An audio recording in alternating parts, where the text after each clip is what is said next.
अब ये जो सवाल है मुझसे किसी ने पूछा था अभी 1-2 दिन पहले कि सर सैमसंग का जो रैपिड है वो क्या है, वो समझाइए। तो भाई शायद आपने हमारे पिछले वीडियोस नहीं देखे हैं, लेकिन ये जो भी चीज़ें होती हैं ना, आप कोई भी एसएसडी परचेज़ करते हो तो उसके साथ वो एसएसडी की कंपनी उनका एक सॉफ्टवेयर टूल आपको प्रोवाइड करती है, जिसकी मदद से आप बहुत सारी चीज़ें हैं वो देख सकते हो। बहुत सारे कंट्रोल आ जाते हैं उस एसएसडी पे, आपके एज ए यूज़र बहुत सारी चीज़ें आप कंट्रोल कर सकते हो और एसएसडी के बारे में सारी जानकारी आपको मिलेगी कि अभी वो कौन से प्रोटोकॉल पे चल रही है, कितना डेटा भरा गया है, कितना उसका एंड्योरेंस बाकी है, बहुत सारी चीज़ें। ठीक है, तो उसमें एक ऐसा टूल भी होगा। ये सब की बात कर रहा हूँ मैं, यहाँ पर सिर्फ सैमसंग का पूछा था मुझे किसी ने, लेकिन कोई भी ऐसी दूसरी एसएसडी भी होगी तो उसके साथ ऐसा एक सॉफ्टवेयर आएगा जिसमें एक ऐसा छोटा सा टूल, एक उसका फीचर कह लीजिए होगा, जिसे कहा जाता है रैम कैशिंग।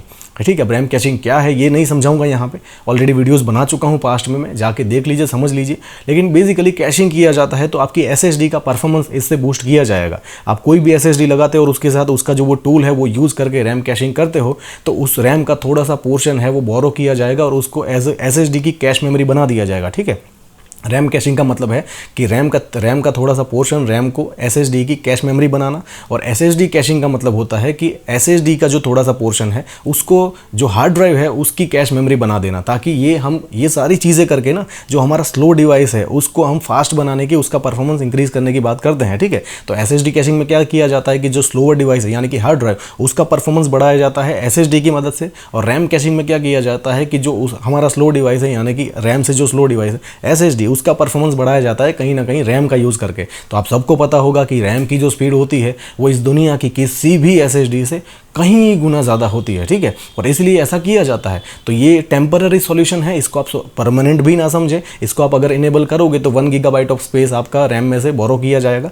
और एसएसडी के परफॉर्मेंस को बूस्ट करने के लिए यूज़ किया जाएगा। अब ये चीज़ अगर आप इनेबल करते हो तो खास जो ध्यान रखने वाली बात है, मैं सबको समझाना चाहता हूँ, वो ये है कि ये जो भी चीज़ें, ये जो मेमोरी है ना रैम, हम इसे रैम कहते हैं, वॉलेटाइल मेमोरी होती है। तो ये चीज़ें अगर आप करते हो, रैम डिस्क बनाते हो या रैम कैशिंग करते हो, तो उसमें आपको इंश्योर करना है कि आपका जो डिवाइस, आपका जो कंप्यूटर है वो बैटरी बैकअप होना चाहिए या यूपीएस का सपोर्ट होना चाहिए। अगर आपका कंप्यूटर वर्किंग कंडीशन में और उसी वक्त स्टेबिलिटी के भी इश्यूज आते हैं या कुछ भी होता है, कंप्यूटर बंद हो गया, तो उस वक्त जो रैम में डेटा होगा वो चला जाएगा, तो वो पूरी फाइल करप्ट हो सकती है। ये आपको समझना पड़ेगा। ठीक है, तो रैम कैशिंग जब होती है, मेजॉरिटी टाइम रैम कैशिंग के भी ना 2 अलग अलग रास्ते हैं, मैं बताता हूँ थोड़ा सा डिटेल में। रैम कैशिंग करते हो तो आप अगर ये जो सॉफ्टवेयर है उनकी मदद से करोगे तो उसी तरीके मतलब रीड साइड वाला ही रैम कैशिंग किया जाएगा कि डेटा उसमें से सिर्फ रीड होता है। लेकिन आप मैन्युअली भी ये करते हो ना, बहुत सारे और भी टूल्स हैं उसकी मदद से कर सकते हैं, तो उसमें आप पूरा कंट्रोल आपके हाथ में आता है कि रीड एंड राइट दोनों कर सकते हो। तो जहाँ तक राइट की बात है, तो आपने डेटा फॉर एग्जांपल राइट किया तो उस वक्त वो डेटा रैम में है,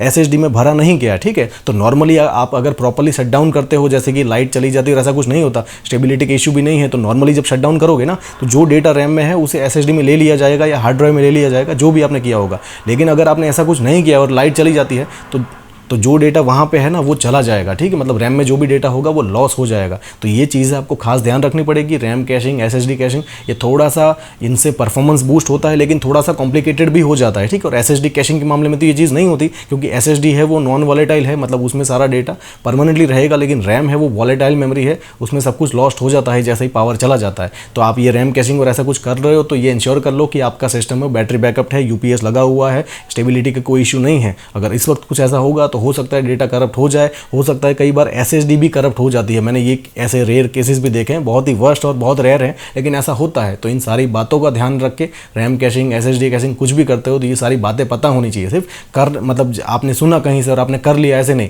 पूरा उसको जानो और उसके बाद आपके काम की वो चीज़ है या नहीं वो समझो, उस परफॉर्मेंस का एडवांटेज आपको है या नहीं, वो उस परफॉर्मेंस को आप देख पाओगे या नहीं। सबसे पहली बार जब मैंने किया था ना तो मुझे ही ऐसा लगा था कि कोई फ़र्क नहीं पड़ा, लेकिन with the passage of time जब आप वर्क करते हो तब आपको पता चलता है कि हाँ सही में फ़र्क पड़ रहा है। आप में से बहुत सारे लोग होंगे जिन्होंने ऐसा किया होगा। जो सैमसंग का रैपिड है ना वो यही करता है। तो इनेबल करोगे, सिस्टम रिस्टार्ट होगा और उसके बाद अप्लाई भी हो चुका है, लेकिन आपको कोई फ़र्क नहीं पड़ेगा, पता ही नहीं चलेगा। ठीक है, लेकिन जब जैसे जैसे वर्क करोगे ना और उस लेवल पर आप पहुँचोगे, इतना एक्सपीरियंस हो जाएगा, तब आपको ये फ़र्क दिखाई देने लगेगा। तो अगेन मैं कहना चाहता हूँ ये जो सारी चीज़ें हैं ना तो वो थोड़ी सी रिस्की हो जाती है, क्योंकि रैम है वो वॉलेटाइल मेमोरी है इसीलिए। ठीक है, वरना कोई रिस्क नहीं है।